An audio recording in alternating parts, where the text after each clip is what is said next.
What you're watching is not the follow-up to Whip and Nay Nay, people. It's an auction where the federal government is selling cars it doesn't want anymore. Based on what we know, you don't want them either. It's pretty bad. But these cars do look pretty good if you're in the market for some used wheels. I mean, nothing screams cool quite like a Crown Vic with 100,000 miles on it. Haters gonna hate. Maybe a pimped-out Dodge Charger is more your speed. Uncle Sam is happy to let you bid and drive these cars home. The General Services Administration has thousands of retired fleet cars for sale across the country. I think this is going to be one. We took a couple road trips to public auctions in Texas, Pennsylvania, and a few states in between to check them out. Cool. There are some real gems here, and of course, a few beaters. I actually had to roll down the window. You remember that, kids?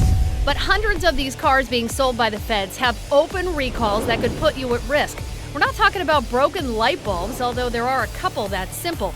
Many of the recalls we found are scary stuff. We're talking about everything from steering problems that could make you lose control and crash, to airbags that shoot out metal pieces, even a defect that can shut off the engine of your car while you're driving. I'm shocked. I mean, absolutely shocked. They should have been fixed before they even went to the auctions to be sold. This is Clarence Ditlow with the Center for Auto Safety. He's been calling out car makers for hiding problems since the 70s. One auction, that stack.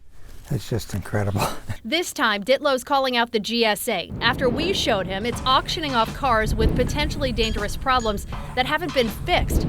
The repairs are free, and there's something NHTSA, that's another government agency that actually issues recalls, says you should do in any car that has an open recall. Government contradictions, anyone? I mean, that's just hypocrisy. Is it BS? If it's not BS, it's the next thing to it. It smells a lot.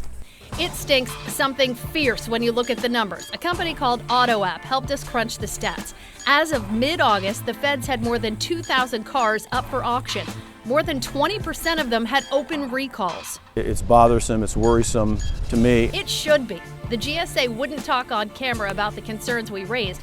They did send a statement, though, saying bidders and buyers are notified there may be outstanding recalls on the cars, telling them to check with NHTSA and local dealerships. But that's a small little notice on the web and during the auction about cars potentially being sold with problems. Basically, it's on you to figure this out. And they gave us this list from the actual auction house. Some of them detail problems, but none of them say anything about recalls.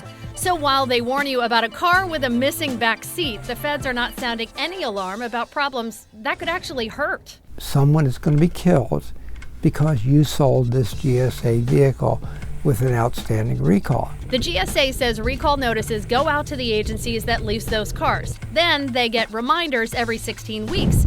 But hundreds of cars obviously still slip through the cracks.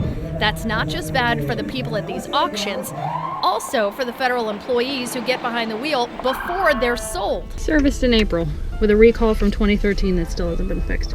The GSA says recall notices may go out after these cars are retired. That is a real possibility.